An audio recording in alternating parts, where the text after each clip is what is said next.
The truth is, most people don't crash when they're overwhelmed. They crash when they're understretched. They start living a routine that doesn't require courage. They show up in rooms where they never feel resistance. They stay in careers, friendship, and relationship that they are comfortable in, but slowly drain the soul. What if I told you growth feels more like drowning than winning?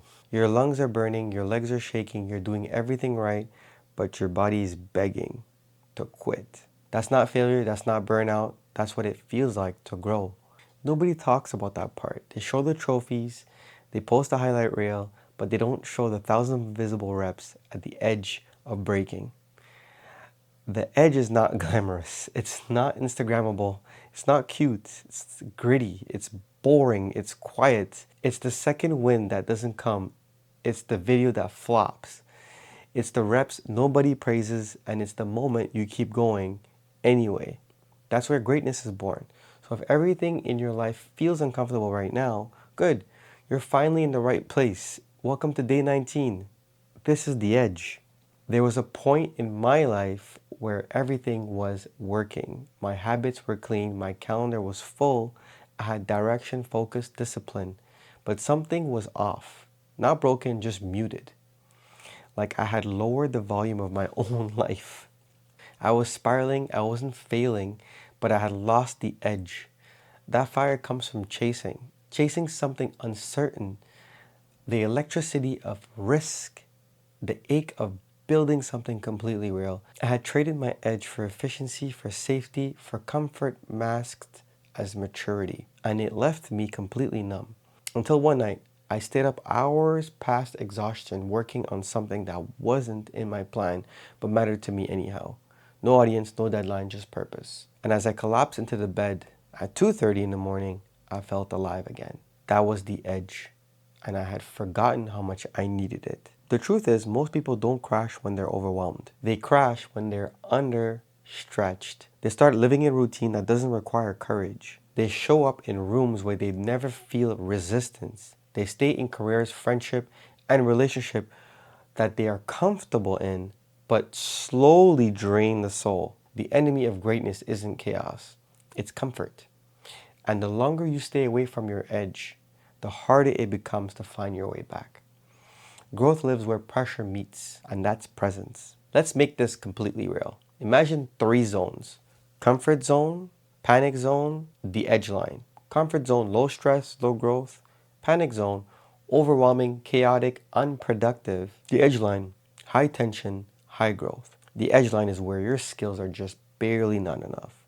It's where your mind is forced to stretch. It's that 10% past your current capacity, the zone of proximal discomfort. It's the cold call, the first rep after fatigue, the morning you wake up and still show up after failing yesterday. That space is sacred because it transforms you, but only if you return to it consistently, daily, with reverence. Here's a truth you can feel in your body. Friction builds fire. When things rub against you, resistance, tension, pressure, it creates heat. That heat is uncomfortable, but it's also alchemical. It burns off the ego, it reveals the real you, and it forges strength that can never create. Think about it. You don't get stronger with light reps. You don't get wiser avoiding hard conversation.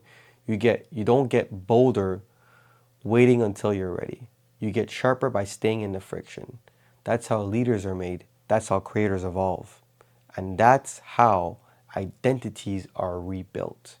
Friction is not the enemy. Friction is a forge. Let's talk about threshold fatigue, something that kills momentum without making a sound. Here's how it works. The less often you push yourself, the weaker your edge becomes. Your stress tolerance drops, your focus gets shaky, your emotional triggers get louder. You start saying things like, this is too much, when 6 months ago you would have crushed this level with complete ease. That's not because life got harder. It's because you stopped touching the edge. The good news, you can rebuild it not with the leap, but with a return. A return to pressure, to discomfort, to challenge. This is exposure therapy for your potential. One hard rep, one vulnerable share, one early morning, every day, until the edge becomes your floor. Athletes live at the edge. They don't train what they've mastered. They train what breaks them. Artists live at the edge. They create from pain, stretch past rejection, and bleed in public. Entrepreneurs live at the edge. They risk judgment, failure, uncertainty daily because their mission is bigger than their fear. The edge isn't where you collapse. It's where you activate. You've been here before, and it's time to come back. Monk Mode Check-In. Today's check-in is a challenge. Where have you become too safe? What's something you avoided because it makes you sweet? What truth have you postponed saying? What routine has gone soft? Pick one, write it down, now go do it. Not to prove anything, but to remember who you are. You are not weak because you're comfortable. You're comfortable because you're finally evolving. The fire you feel, that's not a warning. That's an invitation. If it hurts, stay there. If it's scary, lean in. If it's loud, breathe deeper. This is the edge, and you were born to live here. But after the edge comes the test, because the world doesn't reward transformation, it tests it. The notifications return, the opinions come back, the old identity whispers again, and if you're not grounded, you completely drift. Tomorrow's day 20th. It's not about rising higher. It's about rooting deeper. You've climbed. Now you must anchor to your truth, to your rhythm, to what matters, even when life gets loud again. This is the edge. And next is the anchor.